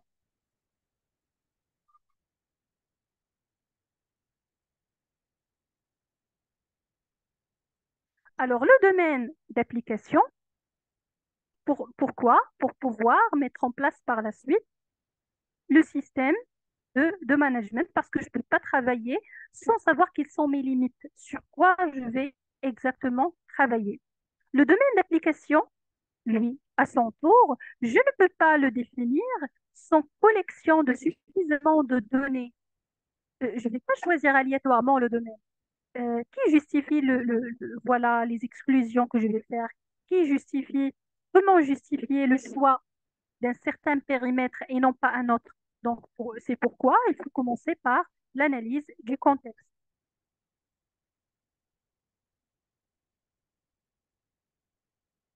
de l'organisme. Alors, avant de définir le domaine d'application pour mettre en place le système, je dois tout simplement faire l'analyse du contexte. Alors, quand je parle de contexte, bien sûr, je parle du contexte interne et externe. Enjeu interne, externe. Je vais juste changer la couleur. Voilà.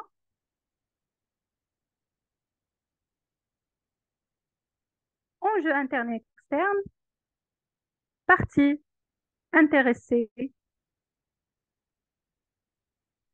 interne et externe. Donc voilà. Alors, c'est ça tout simplement le résumé du chapitre 4. Ici, c'est le point, les deux points 4.1 et 4.2.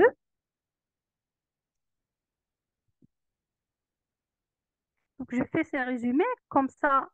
À la fin de la séance, vous avez déjà en tête un certain schéma logique. Donc, la norme, vous allez la voir dans votre tête. Comme ça, sous forme d'une suite logique. Pas la peine de revenir à chaque fois vers le document de la norme. Ici, vous avez le point 4.3, la définition du domaine d'application. Et puis, le point 4.4, c'est on va commencer à mettre en place notre système de management. Donc, c'est ça notre objectif, mais cet objectif, il ne peut pas être réalisé sans passer par les deux premières étapes. Alors, c'est ça le chapitre, le premier chapitre 4. Donc, le premier chapitre, si vous voulez, pratique. Je vais d'abord vous montrer le point 4.4 au niveau de la norme, mini ISO.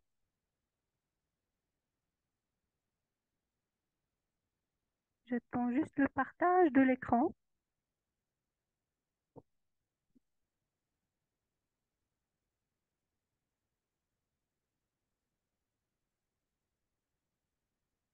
Voilà. Le point 4.4, système de management environnemental, tout simplement vous dit, afin d'obtenir les résultats escomptés, y compris l'amélioration de la performance environnementale, l'org- pardon,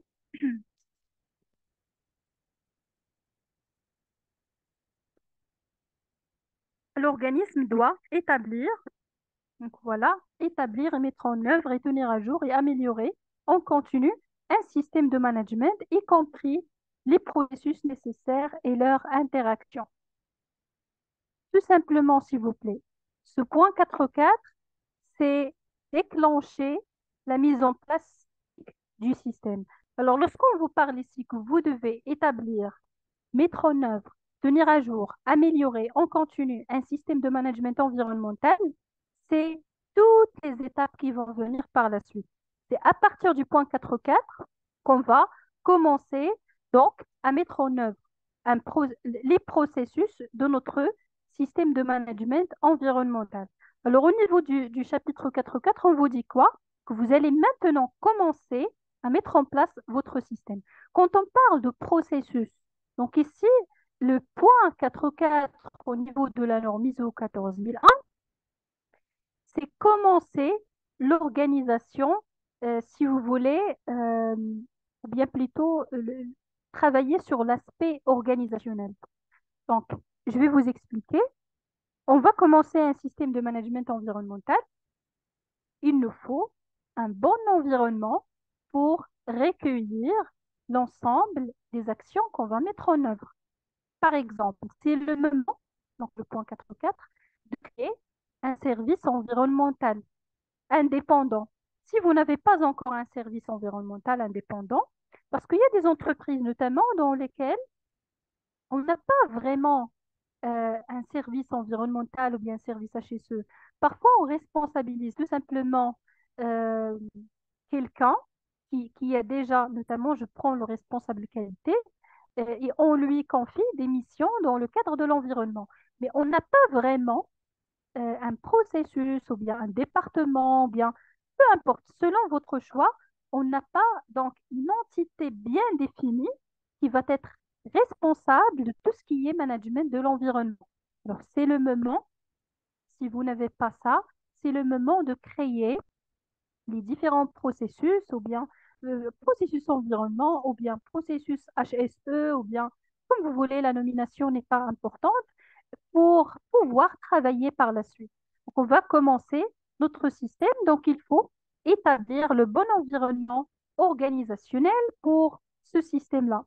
Donc, l'organisme doit prendre en considération toujours les enjeux internes et externes, donc le point 4.1 et 4.2, lors de l'établissement et de la tenue à jour de son système de management environnemental. Mais, comme j'ai dit tout à l'heure, ce point 4.4, il vous annonce tout simplement qu'à partir de ce moment, on commence à créer le système de management. Ça ne veut pas dire que vous allez créer, si le système et puis vous avez d'autres choses à faire. Le système, c'est tout ce qui va venir par la suite. C'est tout ça. Le système, c'est toute la norme. Mais on vous dit et on vous annonce, à partir de la définition du domaine d'application, on commence effectivement à mettre en place le système et vous devez avoir l'environnement organisationnel qui vous facilite donc cette mise en place. Alors, c'est ça le chapitre 4 et ce sont les exigences du chapitre 4. Par la suite, on va voir une checklist. Tout simplement, dans les checklists ISO que vous allez consulter, que je vais partager avec vous dans le groupe, à la fin de la séance, ce sont les mêmes exigences qui se répètent. Donc, la checklist, c'est juste pour vous aider à chaque fois de faire la surveillance et le contrôle de la conformité. Mais ça reste les mêmes exigences. Alors maintenant, on a vu la partie diagnostic pour la norme qui est représentée sous forme du contexte de l'organisme. Deuxièmement, il faut définir les objectifs. D'accord? Définir les objectifs de votre système de management environnemental. L'équivalent dans le chapitre de la norme, c'est le chapitre 5, leadership, ou bien aussi responsabilité de la direction. Alors, nous avons toujours notre organisme. L'organisme, normalement, il est orienté et dirigé par la direction. Donc, le top management, au sommet de l'organisme, on trouve la direction. Donc, la logique des choses, il nous dit que pour pouvoir euh, mettre en place un système de management pratique et effectif, et surtout, voilà, euh, donc réussi, qui nous permet d'atteindre les objectifs, on doit commencer d'abord par le sommet de l'organisation. Donc, je ne peux pas passer directement à l'exécution des tâches alors que le sommet de l'organisation n'est pas encore orienté vers la question environnementale. Donc, ce chapitre-là, il va mettre l'accent sur la responsabilité de la direction.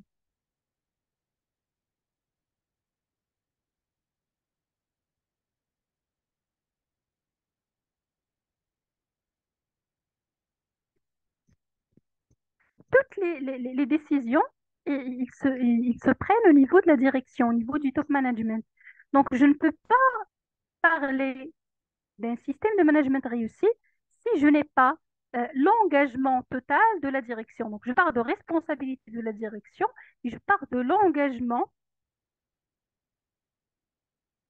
de la direction. C'est la direction qui définit la stratégie de l'entreprise. C'est la direction qui donc fournit les ressources. C'est la direction qui euh, aide l'entreprise à atteindre les objectifs. Alors, dès le début, je dois avoir l'engagement total. Le chapitre, pardon, le chapitre, il est surnommé leadership et non pas responsabilité de la direction. Pourquoi? Tout simplement parce que dans le terme leadership, il y a le sens de la participation. Donc, ce n'est pas un boss avec des employés, ce n'est pas des ordres de la direction qui vont être exécutés par les employés, mais on est dans les normes en général, on est dans des approches participatives. Donc, un échange. La direction, elle exerce son pouvoir à travers la supervision, le suivi, la fourniture des ressources et tout, mais ce n'est pas question de il y a aussi la contribution donc des employés et du personnel de l'entreprise. C'est une approche participative, il y a des suggestions, il y a une communication. Voilà, c'est pourquoi on parle de leadership au lieu de tout simplement responsabilité de la direction. J'aimerais bien signaler, donc j'ai oublié de vous dire que l'ensemble des exigences de la norme, le respect et leur conformité font partie de, des obligations du responsable environnement. C'est-à-dire, si je suis ingénieur, par exemple, l'environnement, ou bien tout simplement responsable environnement de l'entreprise, parfois on le nomme aussi responsable QHSE, bien HSE, c'est de ma responsabilité de superviser la conformité réglementaire, pardon, la conformité aux exigences de la norme. Mais ça ne veut pas dire, donc être responsable de la conformité, ce n'est pas être responsable de l'exécution. D'accord? Pour ne pas confondre. La démarche ISO, c'est une démarche d'équipe, c'est un travail d'équipe. Alors, quand je parle notamment tout à l'heure, je vous ai parlé du contexte de l'organisme.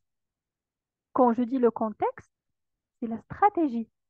La stratégie, normalement, tout ce qui est stratégique, qui est responsable de définir la stratégie de l'entreprise.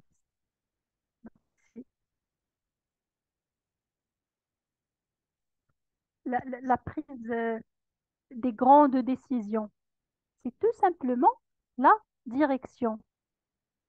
Donc, le SWOT, ou bien le contexte en général de l'organisme, les parties intéressées et tout, ce sont des missions déjà de la direction. D'accord?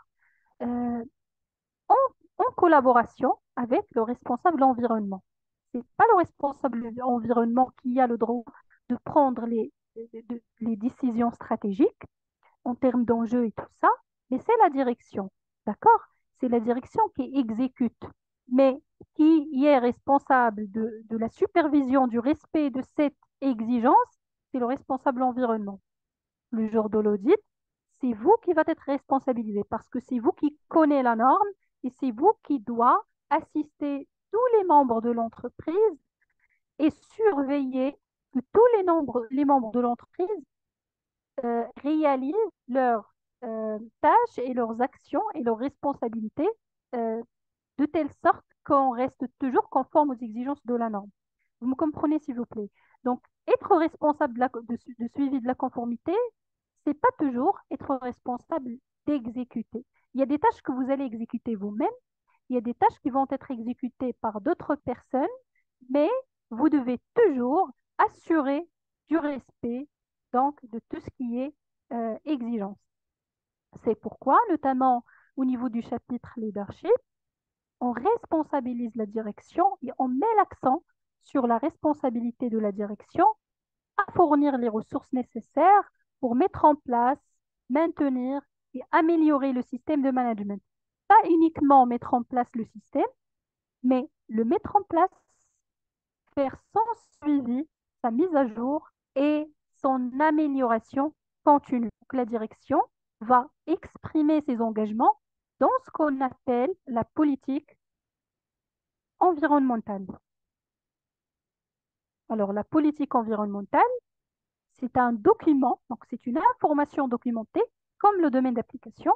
C'est un document qui fait le cadre général des objectifs environnementaux de l'entreprise et qui comprend également les engagements de la direction.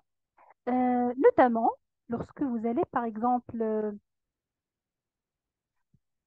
vous êtes dans un établissement, on peut, par exemple, vous demander de rédiger vos propres engagements par rapport à cet établissement et de signer comme ça à chaque fois. Euh, donc, on vous rappelle, par exemple, si vous avez refusé de être conforme ou bien de respecter certains engagements, il y a des preuves que vous avez signées, que vous êtes euh, voilà, engagé à respecter un ensemble d'exigences. Alors là, direction, c'est la même chose. Il va rédiger ses propres engagements vis-à-vis du système de management, y compris l'atteinte des différents objectifs. Il va signer, il va être, si vous voulez, le document de référence à chaque fois. Donc, c'est le document qui atteste l'engagement de la direction à l'atteinte des objectifs, à la fourniture des ressources.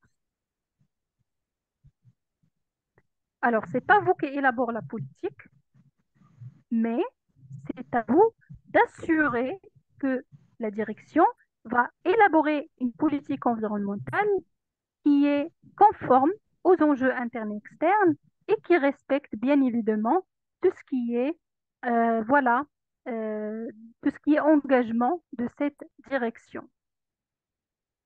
Alors, les engagements de la direction, à fournir l'ensemble des ressources, la définition des objectifs de votre SME et la définition des rôles, responsabilités et autorités. Donc, le résumé du chapitre 5 avant de faire la lecture des exigences, c'est que on doit statuer et mettre l'accent sur la responsabilité de la direction à fournir les ressources, à superviser, bien sûr, et à surveiller le système. C'est aussi la direction qui élabore et définit la politique et les objectifs du système de management environnemental en se basant sur le contexte de l'organisme. Donc la politique elle doit être homogène avec les résultats du contexte, comme j'ai expliqué tout à l'heure. La politique, elle comporte des objectifs, mais ces objectifs, on les a définis comment? On les a définis en mesurant les différents écarts qu'on a au moment de l'analyse du contexte, nos faiblesses, nos forces, nos opportunités et nos menaces. La direction aussi, il a pour rôle de définir les rôles, les responsabilités et les autorités. Donc c'est aussi logique parce qu'avant de commencer n'importe quelle démarche, il faut d'abord connaître qui va faire quoi, qui est le responsable environnement, quelle est l'équipe qui va travailler avec ce responsable, aussi c'est le temps et c'est le moment pour, si vous n'avez pas des fiches de poste, de définir des fiches de poste. Des fiches de poste, ça veut dire, par exemple, pour le responsable environnement,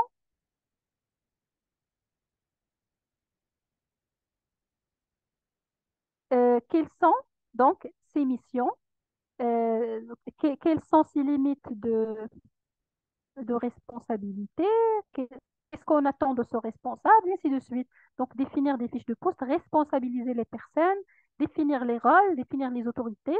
Comme ça, lorsqu'on va commencer l'exécution, chacun va connaître quelles sont ses limites de responsabilité et c'est la direction qui fait ça, mais c'est le responsable de la démarche ISO qui doit rappeler la direction. Vous pouvez, par exemple, tout au début, lorsque vous allez commencer la démarche, même de faire l'analyse de contexte, pouvez vous-même faire une formation interne euh, au profit des membres de la direction, en leur expliquant la démarche ISO, en leur expliquant quels sont les rôles de la direction, qu'est-ce que la direction doit faire, quels sont ses engagements, la politique environnementale, il doit être comment, qu'est-ce qu'il doit respecter comme exigence, et ainsi de suite. Vous pouvez faire une réunion ou bien une formation interne au profit de la direction pour expliquer le rôle.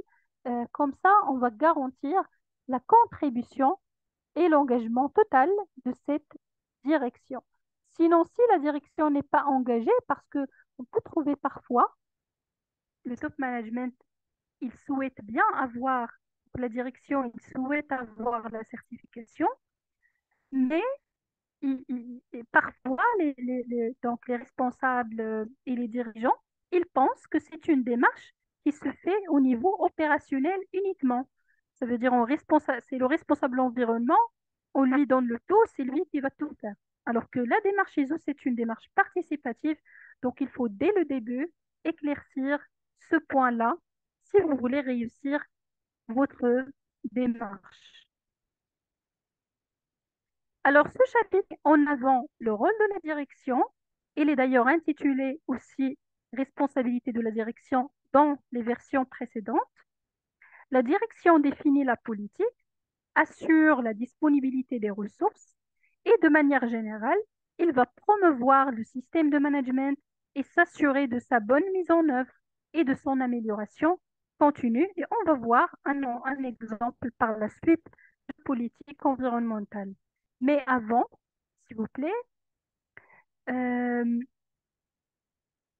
quand je dis que la direction s'engage à fournir les ressources et à définir les responsabilités, tout ça, ce sont des exigences. Ça veut dire il faut avoir des preuves, le moment de l'audit, de la bonne intégration de la direction.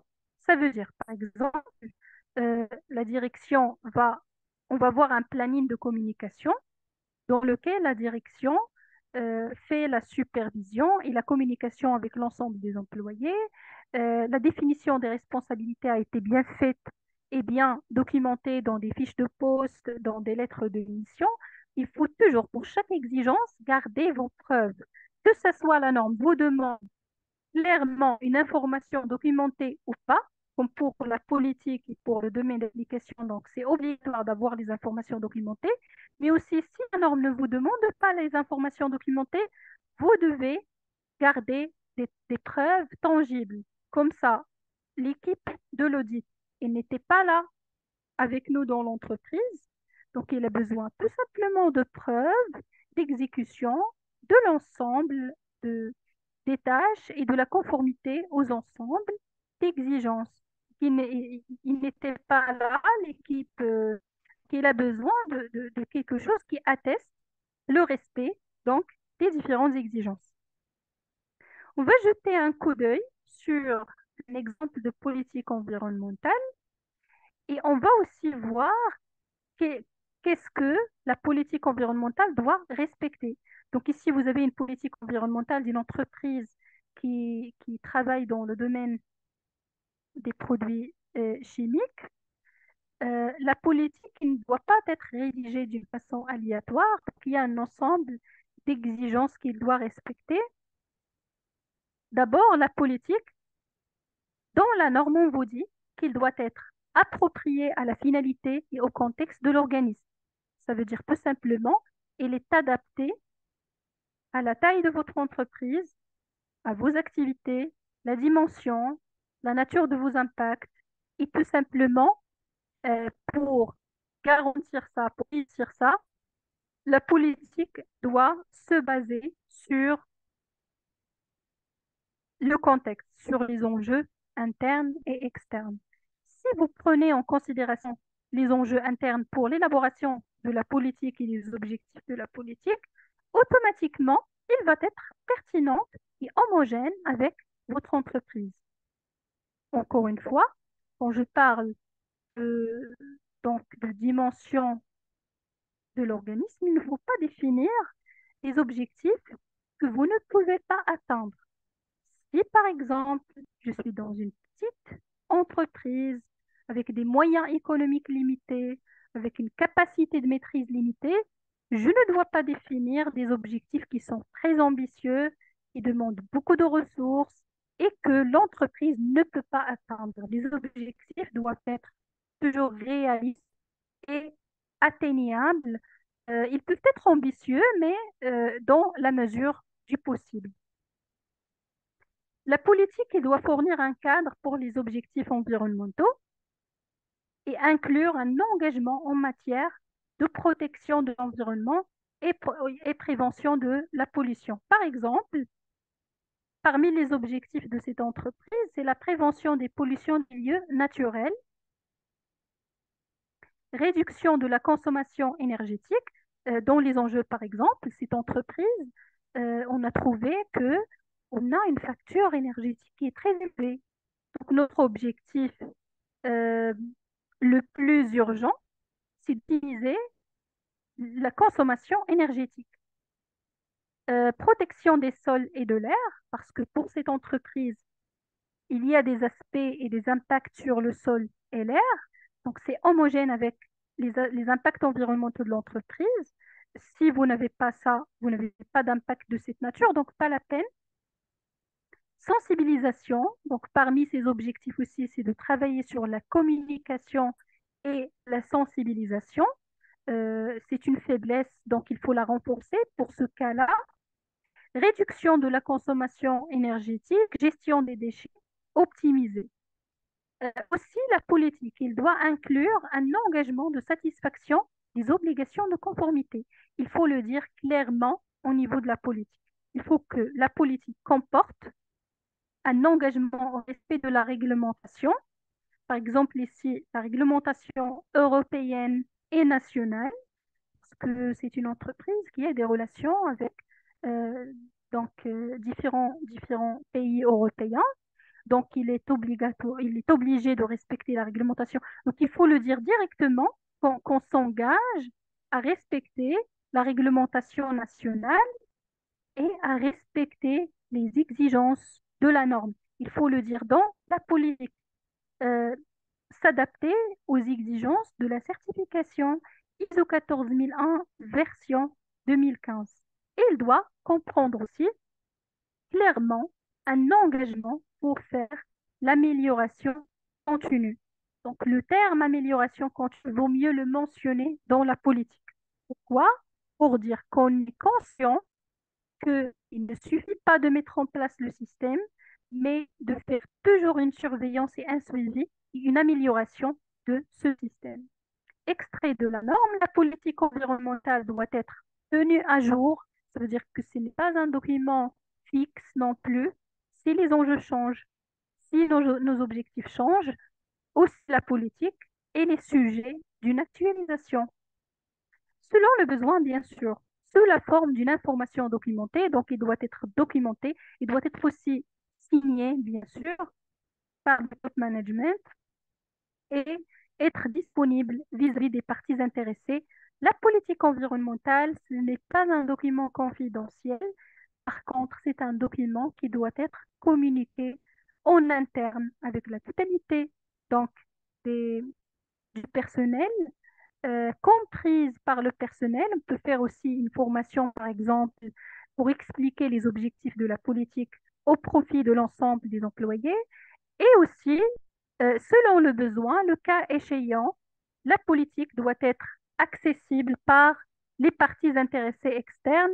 Par exemple, on fait l'affichage sur les murs, on met notre politique sur notre site web, on la communique sur Internet ou bien dans les livrets d'accueil, dans les cahiers de charges, dans les différents documents de communication. Alors, c'est ça le chapitre 5 qui met l'accent sur la responsabilité de la direction. S'il vous plaît, puisque je vais commencer directement avec un autre groupe, la formation donc ISO 22000, on n'aura pas suffisamment de temps pour poser vos questions. Je vous prie, s'il vous plaît, de communiquer vos questions en relation avec le chapitre 4 et le chapitre 5 dans notre groupe WhatsApp. Comme ça, la séance prochaine, vous aurez d'abord les réponses durant toute la semaine et la séance prochaine, on va prendre le chapitre 6 et le chapitre 7. Alors sinon, je vous souhaite une très bonne soirée et Inch'Allah, j'attends vos questions dans notre groupe WhatsApp. Très bonne soirée à vous.